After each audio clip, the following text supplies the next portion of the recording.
Good evening, it's somewhere. I'm someone. And let's get started.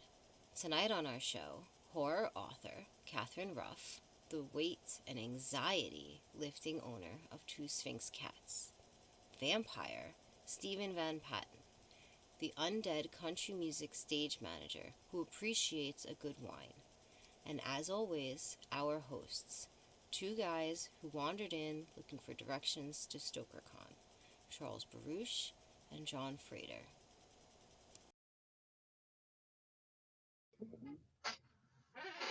Okay, so what do you guys do when you're not writing?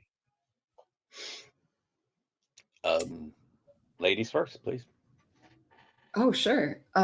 So first and foremost, kind of feel like I'm always writing. Like if I'm not putting pen to paper, like it's working in the back of my mind. I don't know if other folks can relate to that, but I feel like no matter what I'm doing, my brain will always slip into, right? Like I'll be like watching a TV show or playing a video game, or I'm on a run and like I'll just start like putting together a plot line or like a line of dialogue or a new way that I just thought of thinking of the telephone pole in front of me or whatever.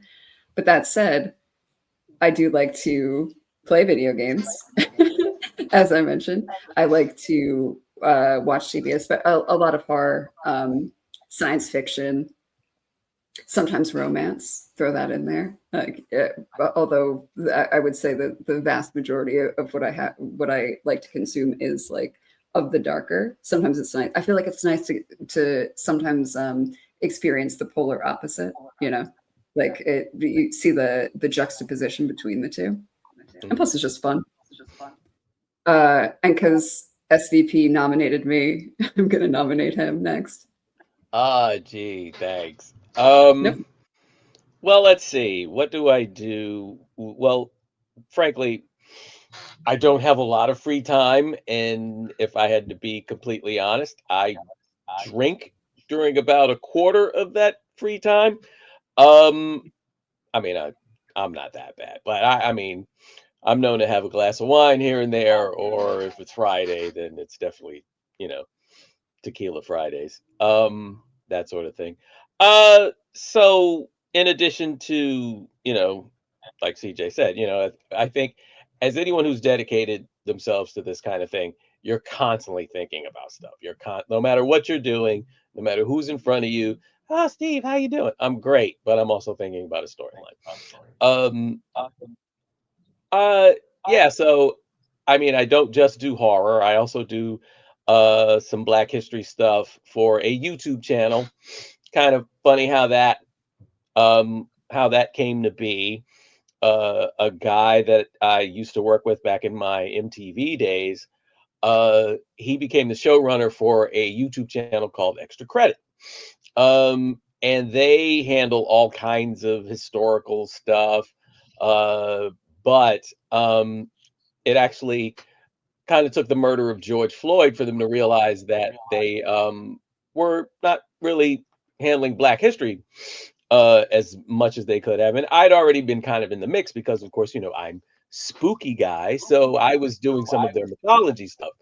And then they transitioned me over to Black history. So we have about 16 animated episodes on various topics from Maya Angelou to Marcus Garvey and redlining. That's a big one. And stuff that you're not going to find in a classroom in Florida.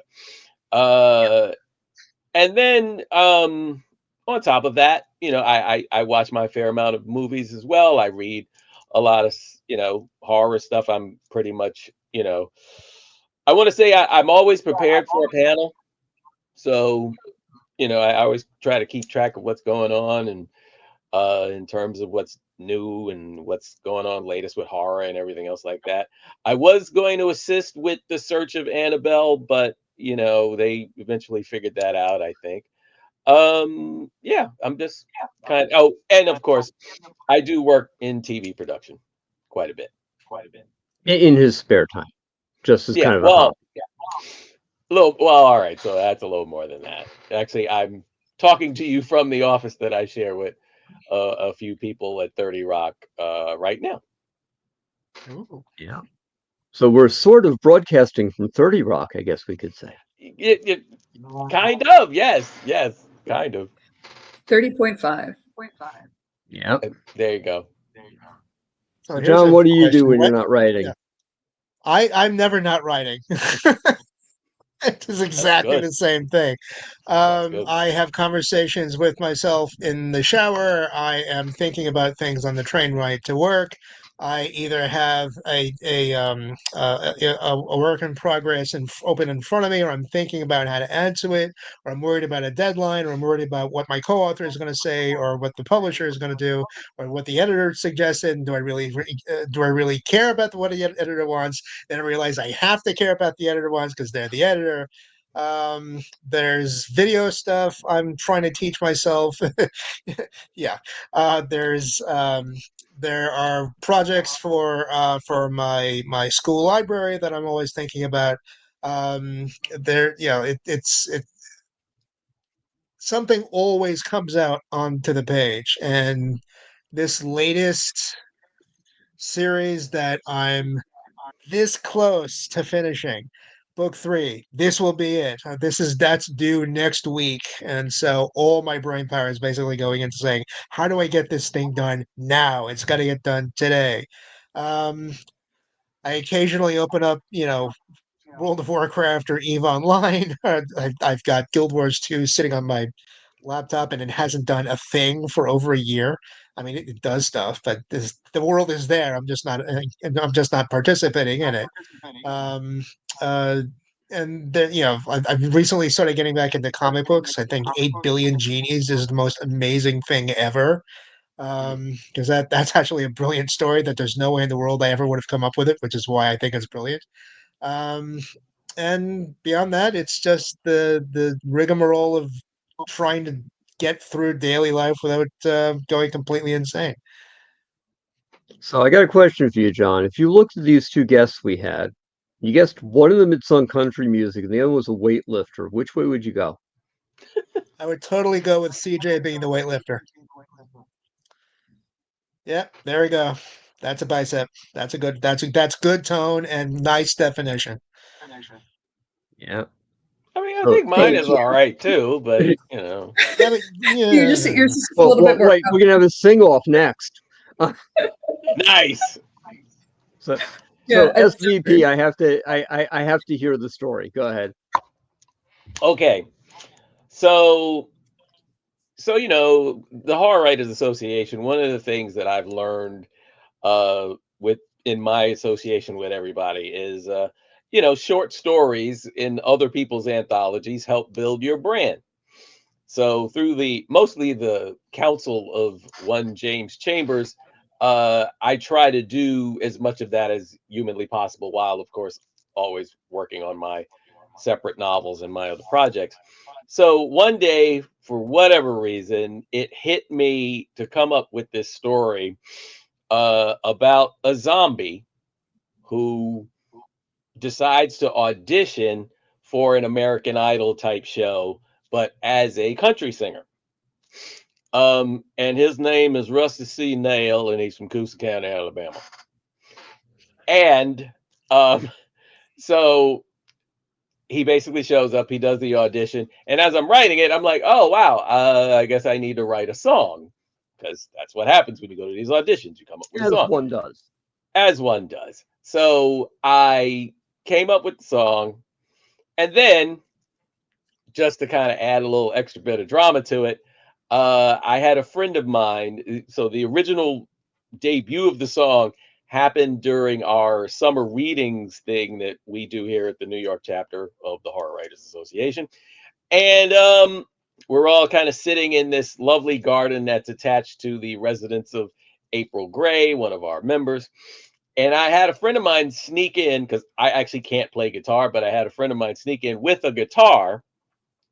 And once I got to that point of the story, then he pulls out his guitar and I sang Dead Man Country, which basically explains that Rusty was not bitten by a zombie or came about being a zombie through what we as horror writers would call traditional means. Rusty was in fact kicked out of heaven. So, and the reasoning being that he wasn't supposed to be in there in the first place because he was kind of a carouser and a drinker, and he likes women and that sort of thing. So So he's an as ennui zombie. He died of ennui. I right, love it. I love so it. It's awesome. basically, but he does a good deed along the way. So when he gets kicked out of heaven, he also can't go to hell. So Oh, limbo. he basically says in the song that he was going down to the hellfire where his soul would surely die, and turns out devil didn't want him. So he's back. He's back on Earth, and he's a zombie. And also part of the dialogue was, well, why are you auditioning on the show? And he kind of explains, well, now that I find myself as an immortal, I need that there prize money like a snake needs rats. So, it just kind of builds out from there. But since I wrote the song, then I figured, hey, I might as well record the song. And that As one is does. also as one does. So it's also part of a short film that I'm still struggling to finish. And also there will be an animated music video that we're working on right now. So it is Very certainly cool. not the last you will see of Rusty Nail. Very, very good. Okay. So That's so. I guess we have to ask, how many reps? Oh, Oh, for, I don't What's know. your workout routine? No, Which her. workout? Oh, You got the country song question. She right. gets the weightlifting question. Oh, I'm There are sorry. rules here. Not many. I'll do yours And too. we I make think I up feel as we like go, but so yeah, so it's important to train your muscle groups like at certain points so that they're primed. So it's like good to have like a solid rotation and to work all of them, because they all like your core helps everything. For example, your legs will help you when you're lifting with your arms, so like it's all interconnected. And I could nerd out a lot about this because I've been getting more and more into it over the last few years. But I will say, I'll share that my new PNR is that I'm able to do 110 pounds for RDLs. So that's like a kind of like deadlifting. And I'm super proud of that because my husband can do 120. So I'm like coming up, like I'm about to potentially within the next couple of months, unless he catches up, I'm about to start outlifting him in one exercise. We'll see about the I will others. tell you the best That's thing like for marriage is to be hyper competitive. It is the right. best thing for marriage. That's what I always say. And then he says something else, and then I say something that's cooler. Yeah. Yeah. So my I'm resident parasite, Mr. Nine Tickles over here, is telling me that it's time to get to the reading part of the program. So we're gonna give Catherine a chance to read. And by the way, we should mention Catherine, as it says at the bottom, it writes under the name DR Forge, so that'll help you find stuff that Catherine's written. We're gonna give Catherine a chance to read, and then we're all gonna come back and talk about her. Ooh, that was quick. All right, so I'll do the title and so on, and then afterwards we're going to do we'll do the debrief, right? Okay, I'm just gonna. I feel like everyone's muted now, so I'm just going to go with it. So this is called Running Towards Nothing, yeah. Mud filled my mouth before my body even registered that I had fallen. The acrid taste of soil burst on my tongue, forcing its way downward, flooding me with a bile-flavored panic that stupidly made me huff in even more. I'd agreed to this hike, packed the damned backpack, gotten into the car, and then even worse, gotten out of it. My scraped knees and palms stung. Fury and disgust seized my stomach in a vice grip. And through it all, one singular thought was absolutely crystal clear. I have to break up with Wendy. Her concerned gasp and the gentle hand on my shoulder made no difference in either my decision or in the heaving retch that racked my body. I clawed at the ground to pull myself upright, coughing up the forest floor from my digestive system. Tears, snot. I gurgled a thin breath. Oh, hell, Lisa, are you okay? She asked, her hands alternating, pulling at the muck in my hair. I wiped to try to clear my eyes, barely making a dent in the unholy facial, stripping the leafy dregs that clung to my cheeks.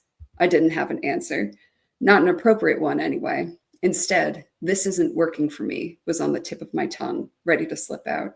It was tattooed there at this point. For weeks, I had just barely been able to stop myself from saying it, from yelling it like a curse. We've been going so fast, I'm not ready for "It's not you." Somewhere above us, birds sang a little mocking tune. Wind sputtered through the summer humidity, drying some of the dirty sweat on my arms. Was this it? Nope. I chickened out again. Yeah, I wheezed. I'm fine. I braced myself against a split tree trunk to pull myself up. There was a slurping sound as I stood. The mud was a thick, sucking mire that seemed to grab at my feet with each step, a tangible reminder of every bad decision that had led me to this point. It's not you. What happened? Crinkles of worry eked past the lenses of Wendy's glasses. Her curls shook from her deep inhales, still winded from the breakneck pace she had set for us. We've got to pick it up if we're going to make it to the Vista. The goddamn Vista.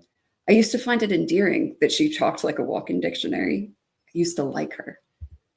Well, Wendy, I fell. I snapped, unable to keep the irritation from my voice. She, of course, didn't take the bait. She never did. Instead, she just shouldered off her backpack to pull out a Gatorade from one of her Mary Poppins pockets. You'll survive. I took the drink and swigged, using the first sip like mouthwash, spitting a stream of radioactive yellow onto the ground in petty retribution. Easy for you to say, considering you didn't literally eat shit. Sure didn't. She coupled it with a smile, impish and sympathetic, and inexplicably infuriating. I dropped my gaze to the ground. A worm threaded itself between the mushrooms scattered along the rotted root of a tree. I wondered which one it led to, if it knew it was dying from the ground up. That, I think, is 5 minutes.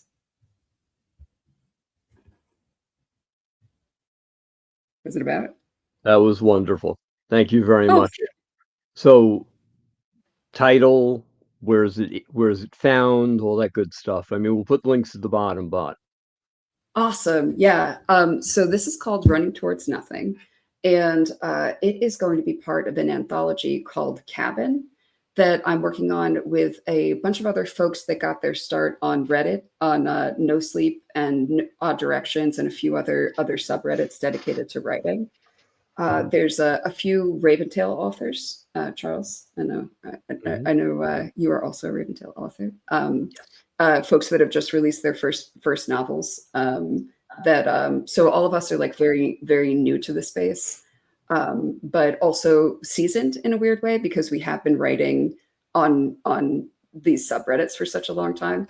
So it's just very cool. There's a lot of innovation. There's a lot of new techniques, a lot of people that come from non-traditional backgrounds that just like felt compelled to share stories with whoever's on Reddit, which is like, a lot of people. So the whole thing started from actually a joke in a Discord about how someone said that they were just going to write a story called Cabin and have it and do all the lead up, all of the marketing and so on about just like about Cabin. And then other folks started chiming in and saying, well, wait, that's actually a pretty good idea. Tell me more about this cabin. And so the whole premise is that every story takes place in the same cabin throughout time and space. So it's all of our different techniques, all of our approaches to what the malevolent forces are within this cabin.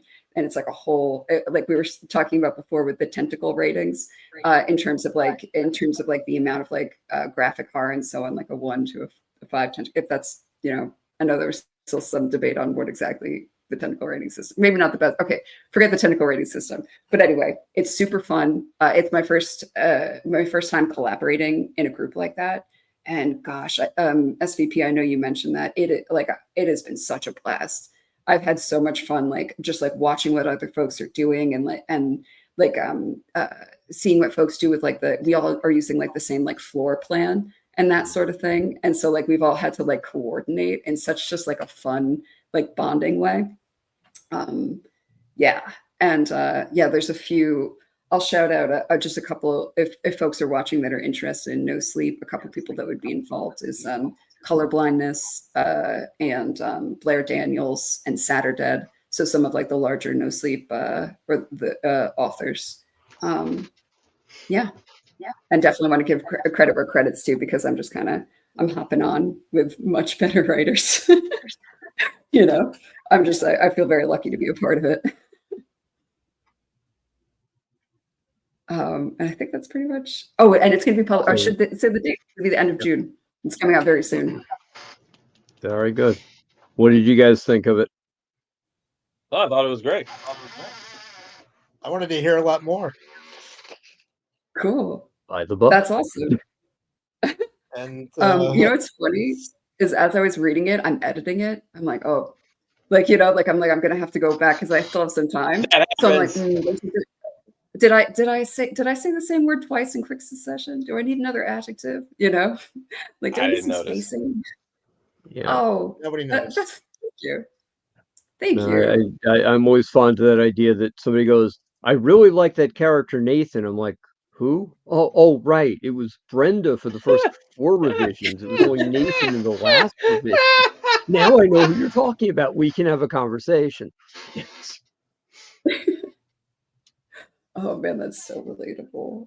It's like, Brendan, God, wait, can I check? Let me just check my notes real quick. Oh yeah, Brendan. So here's the thing. Yeah. Also, CJ was describing the whole thing. I actually went onto Reddit and joined the No Sleep one, so I want to see what that's all about now. Nice!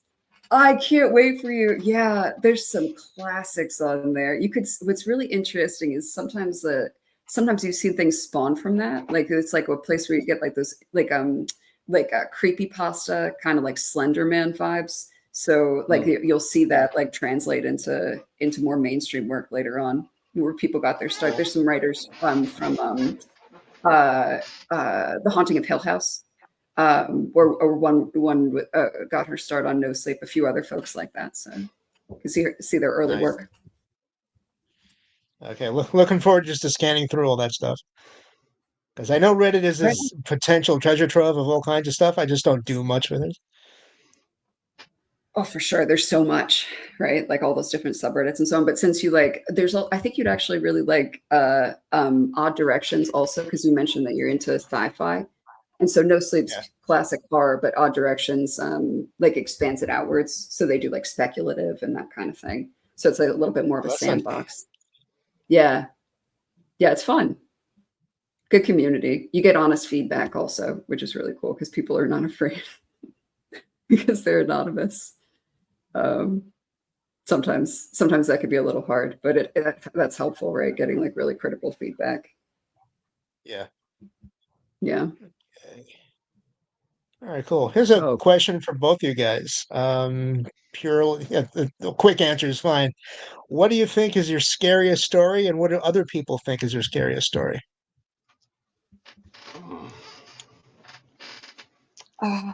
Yeah. All right, I can take this one real quick. Yeah.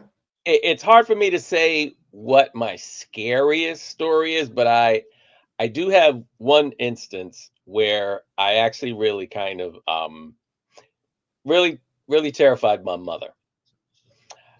And so what happened, this is in reference to Hell at the Way Station, which is an anthology that I wrote with Mark Abbott, who I think some of you know. And so basically the premise of Hell at the Way Station, we're actually in it as sort of superhero versions of ourselves. And we go to a bar that used to really exist in Brooklyn. The waitress, bartender person is trying to trick us into being fed to the demon Baphomet. So basically to get out of it, we alternate telling her stories. And what I am told is the scariest one from me out of that collection is Porcelain God. Porcelain God basically involves a possessed toilet that injures someone very badly in a very vulnerable moment, Oh um, dear. and is then avenged by uh, his girlfriend, who has a sort of a demon hunting family, but poor guy does not know that. Um, and before I published it, I actually thought to myself that I was going to put like a disclaimer at the beginning of the story to specifically say the author would encourage his mother to skip over this story. But then I thought she's going to see that and get mad and call me up and be like, "I'm a grown woman and you ain't telling me what to read." So I let the very last, just before we went to press, I killed it only to, and I think I was on because I'm an only child, and even though I'm an old MF, um, I still have to call her when I get off a plane. So I'm walking into my hotel room. Hey, mom, I'm fine. She's like, I just finished Porcelain God. I couldn't go to the bathroom for like a day. And I'm like, oh my God, Jesus Christ. And then I went and told everybody at the bar, and they were all like, "You're a horrible person, Steve. You really are." But That's yeah, what we think of you. yeah, basically. Okay. That's Did you awesome. want to answer that one, CJ? Yeah, sure. So probably. So I would say that one of the story that I wrote that got into the most people's heads was one called The Artist that I wrote, oh gosh, more than 10 years ago. But it was for No Sleep. And it's about a man's experience as his wife slowly descends into a break with reality. His wife, who is an artist, and it was largely inspired by Klimt's Life and Death, if you know the piece, like the artist Klimt and Life and Death, the painting. And it's a very weird story.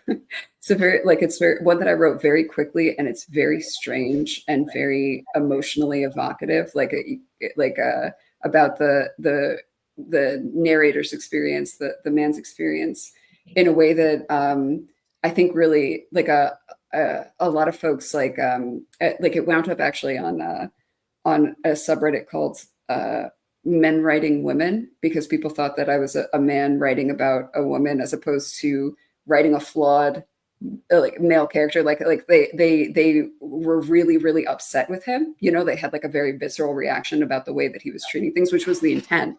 But it was like I think that's because of the feedback it got. Like there were a few thousand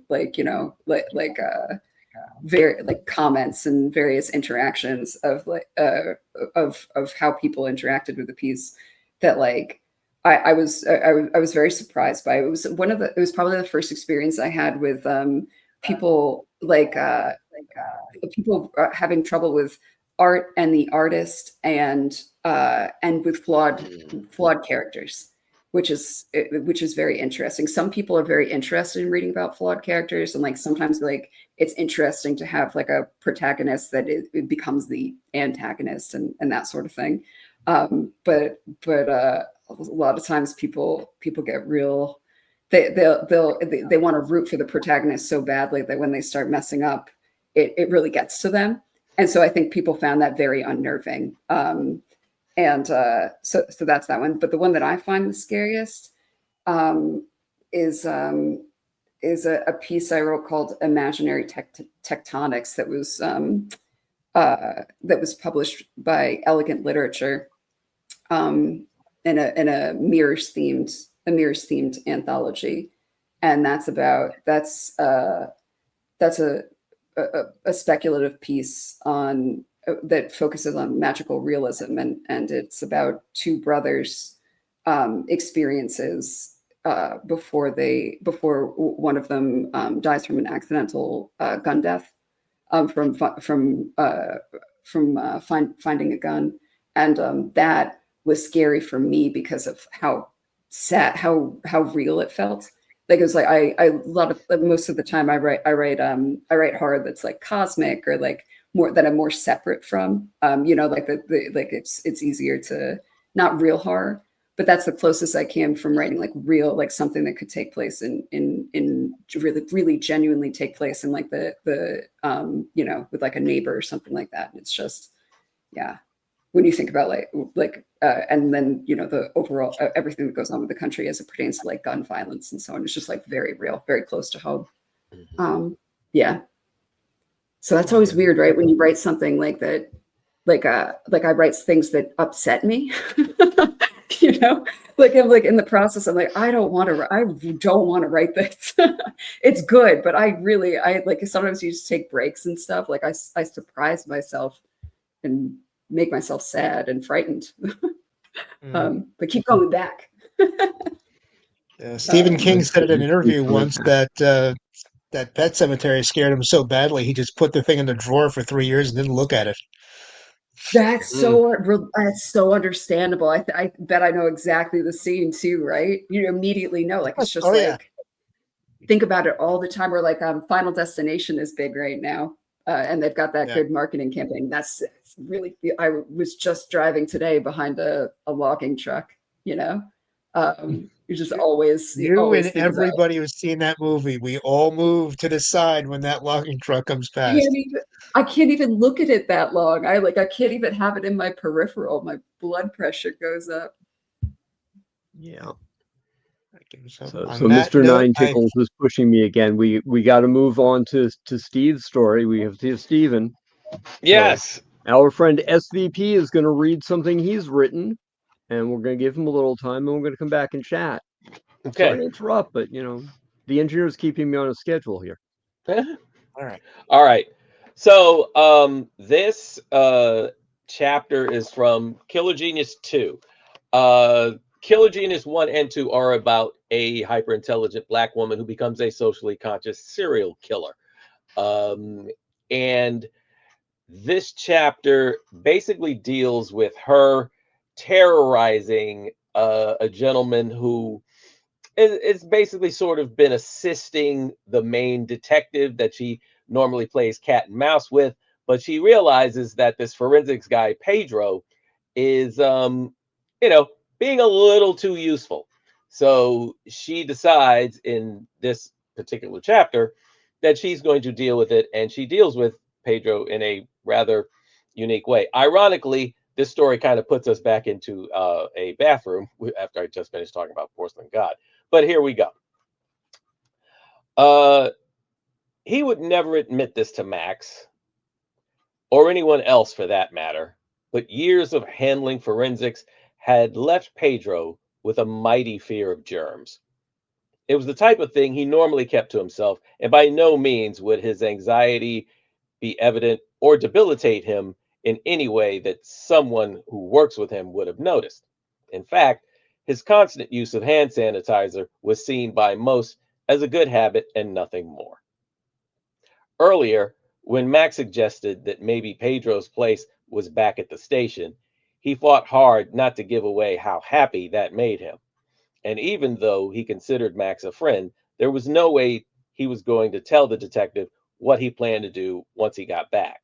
In fact, if Pedro had said the wrong thing, Max might have deduced an even greater secret, that Pedro had somehow managed to acquire a private bathroom and shower around the corner from his office.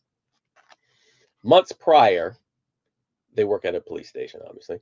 Months prior, while he and his subordinates relocated and set up their forensics lab in the new building, he discovered the bathroom by accident. The fact that there was only one toilet and a 3x4 shower indicated, at least to him, that it was supposed to be for one person and one person only. He remembered that the original blueprints followed for a captain to be on the floor, same floor as forensics, and when that didn't happen, the bathroom went unmarked and unclaimed. At first, He only used it sparingly, figuring it could be his ace in the hole if the toilets in the bathroom on the other side of the floor were all at once occupied. After a while, it was as if the room was seducing him the way he imagined a sexy woman would. Don't use the bathroom that everyone else is using. Use me. I'm always clean. After a few weeks, he submitted paperwork to have a key lock put on the door. He knew that there was a chance he'd receive a scathing email asking him exactly who the hell did he think he was, but he also knew that sometimes with risk there comes reward. The requisition went unanswered, and after a week, he entered his office to find a shiny key sitting on his desk. Pedro would visit the main bathroom during the day, if only to keep everyone else on the 34th floor from discovering the truth.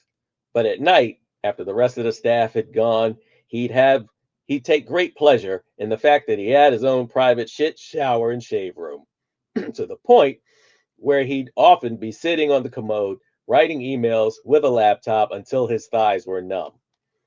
He brought in bottles of his favorite liquid soaps and would often shower until his skin was dry enough to squeak if rubbed. He'd come to love the fact that the water pressure was, in fact, better than the one in his own apartment. After the recent trip to the subway tunnels, Pedro couldn't wait to get back to it. Sure, he'd promised to search Lopez's office, but it didn't make sense to do it while covered in subway bile, now did it? With his soiled clothes strewn across the blue bathroom tiles, he stood in the shower, running the water a tad hotter than most people could tolerate it. As the steam rose and slowly created a thin, opaque veil over the room, he closed his eyes and pressed his hands against the tiled wall in front of him. He didn't notice the door that he had locked behind him slowly open and close. The thing that had come in the room hovered quietly, waiting for him to finish rinsing off and turning off the faucets. It didn't descend on Pedro until he had finished drying off and noticed the shadow being cast over him. Fuck. He came to minutes later. He could feel that he was sitting down naked and handcuffed to the warm toilet seat. His eyes felt as if they were open, but he couldn't see anything. Blinking sent quick stabs of pain through his skull. Something hard and rubbery was inserted in each of his ears. His breathing quickened like any terrified man would. "Hello, Pedro," Kendra said. He recognized her voice from earlier. "Come the fuck on. I didn't do anything to you." "Oh, but you did, Pedro. You were disrespectful." "But you're supposed to be like a big crusader or something. Look at me. I'm a Latino from New York who loves black people. I'm college educated. I give lectures. I'm a fucking role model. I'm not your type." Pedro noticed that while Kendra sounded as if she were standing in his head, his own voice sounded muffled. "Our business tonight is personal, Pedro. It has nothing to do with anything you think you know about me." "Okay, look, I'm sorry. I was just trying to be brave because Max and Smitty were being brave. You don't have to kill me." "I'm not going to kill you, but I need to teach you a lesson in fear. I need to teach you not to fuck with me." "Okay, point taken. Not that easy."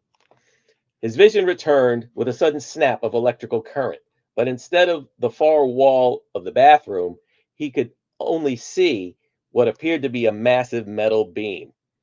Even more puzzling was the fact that he seemed to be looking through a pair of infrared goggles. "What have you done to me?" "I remodified one of my drones, which incidentally is what's wrapped around your head. The pain you are feeling The pains you are feeling are from the needles that are inserted into the base of your skull. Don't worry, you should be fine after this is all over. You'll need some patching up, but nothing they can't do for you in urgent care. I tested this before I did it to you." Pedro groaned. "You tested it?" "Yes, on a stray dog, and then a serial rapist that I captured and experimented on before I killed him. Ironically, I fed him to rats when I was done. What you're seeing is the point of view of a rat not far from one of my labs. You can't hear anything other than me talking because New York subway rats down here are deaf. You would be too if you were their size and born to a world surrounded by giant train cars rattling around every 15 minutes. As a man of science, I'm sure you already knew that. Pedro knew she respected intelligence. Maybe if I engage her a little, I'll earn some leniency. I did. There was an article in Wired a while back. It was written to give New York millennials an explanation of why subway rats aren't afraid of them. Sounds like a good one. Anyway, consider what's about to happen to you for the next 6 hours a slap on the wrist. 6 hours? Yes. See, for the next 6 hours, you are going to live the life of a subway rat. You are going to forage for food, avoid being crushed by trains, and commune with other rats. If you survive the next 6 hours, I will let you go. Jesus, no, please. You're also going to feel what the rat feels. That might be fun if the rat has sex with another rat, but a fight will surely sting, and I'm sure they'll be clawing and scratching.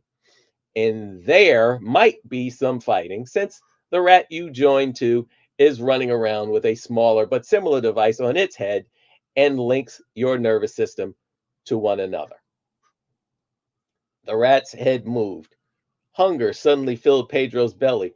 Don't do this to me. Incidentally, I sat you over the toilet just in case the rat relieves itself. Wouldn't want you making a mess of yourself or being found cleaning up your own excrement by your coworkers tomorrow. You're likely to have suffered some bullying when you were a kid, so it's not my intention that your humiliation be a private. My intention that your humiliation be a private matter between the two of us and not a public one. That is, unless for some bizarre reason you decide to go public with this when it's over.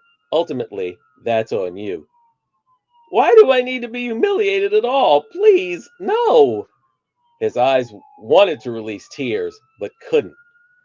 Because I know for a fact that if I don't break your spirit now, you will continue to push Max towards me and force me to do something to him that I don't want to do. I know you're afraid, but I need you to be afraid of me to the point where the mere mention of my name sends you into another room.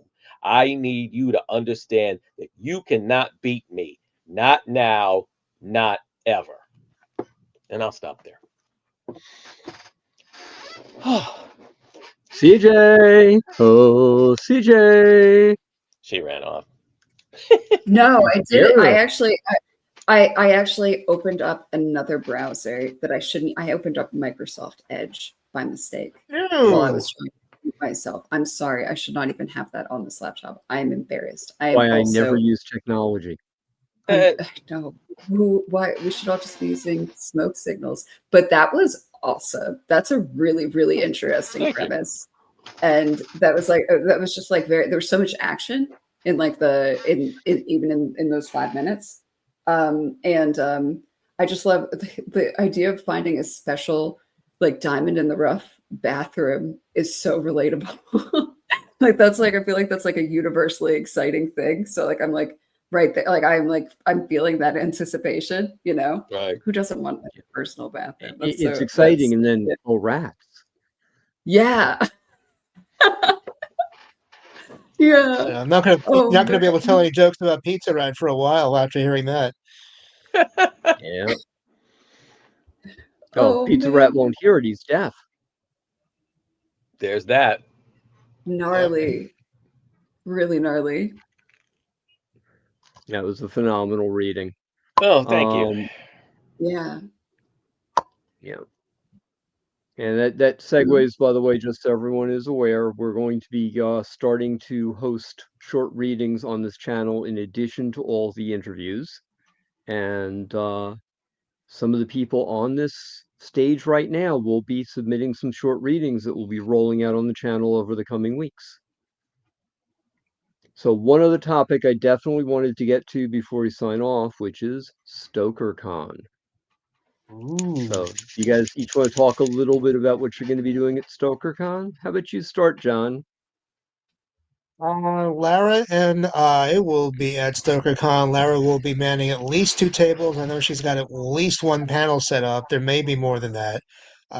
We will be. I won't be there on Saturday. I have to be in the city for commencement at my school, but I will be there for most of for the rest of the con.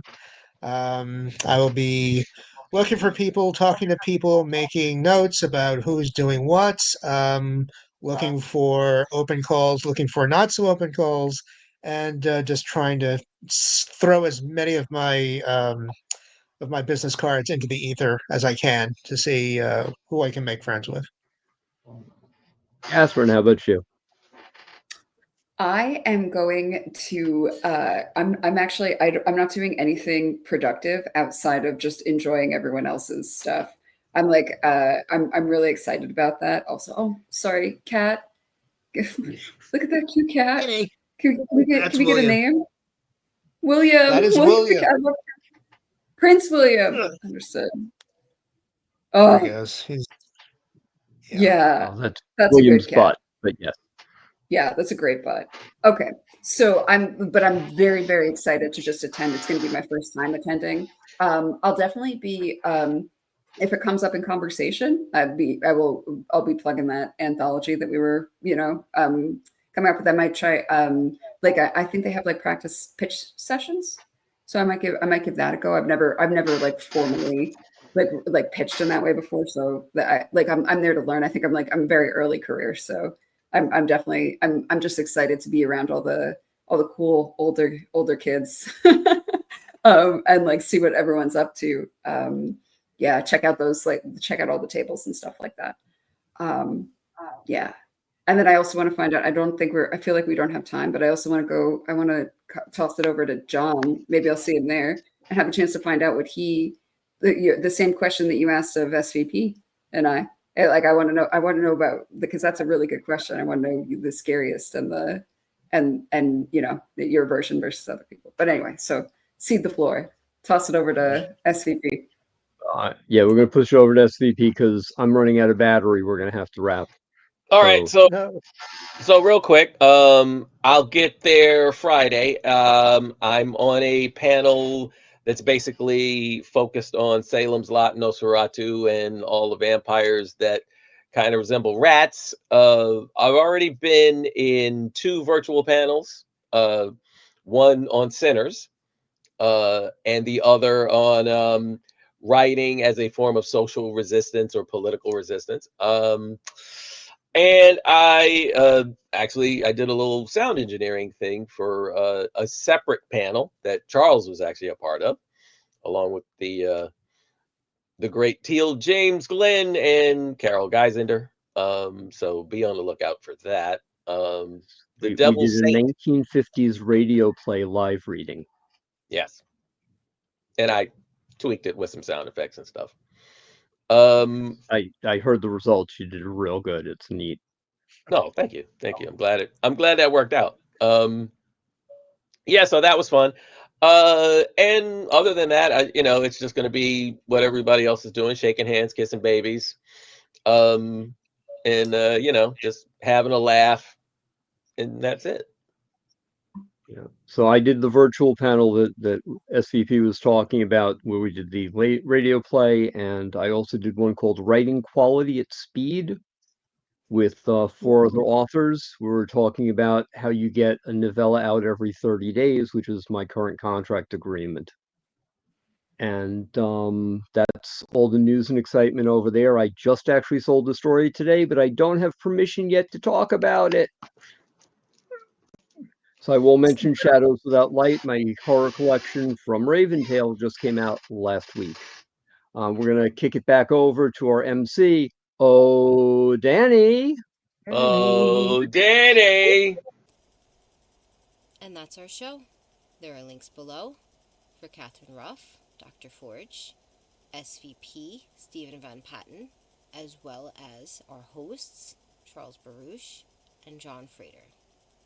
Upcoming guests will include horror makeup artist Carl Polino, horror director Scott McCrayer, horror writer Sam Phillips, and many others we can't mention just yet.